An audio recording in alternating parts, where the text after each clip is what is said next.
I'm now going to configure this NetScaler console so that it will connect to the license activation service and then do automatic license management.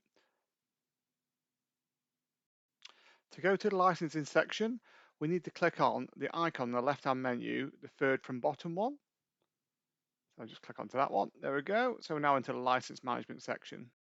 At the bottom of this page, we have Activate Last with Cloud Connect, and we need to click on the Enable Cloud Connect button. To be able to use Cloud Connect, we need to make sure that we have a Citrix Cloud account, and then within that Citrix Cloud account, that the NetScaler console service is enabled. I'm already signed into my Citrix Cloud account, so all I should need to do here is just click on the Connect to NetScaler console service button.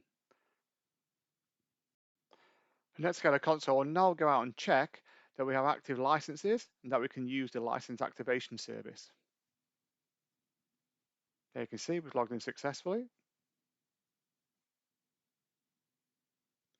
So yeah, it's doing the enablement in the background now, so just let that go. The Cloud Connect status fields should now show connected, and the customer ID and customer name fields will also be populated. So click on the Save button to exit this page. Now we can synchronize the licenses. So click on the Sync Licenses button. Click the Proceed button to confirm the license sync. License syncs will now take place. So now it's downloading the licenses and confirming them.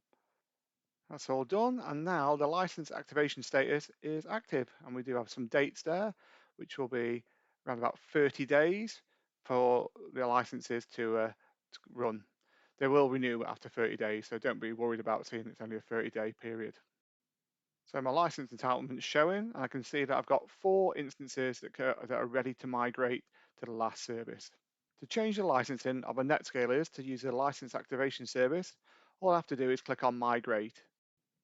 I'm now presented with my 4 NetScalers. All I need to do now is select the NetScaler I wish to move to the license activation service and then click on the Migrate button. Scrolling up to the top of the page, we should now be able to see that the license migration is in progress. And there we go, there's the box now.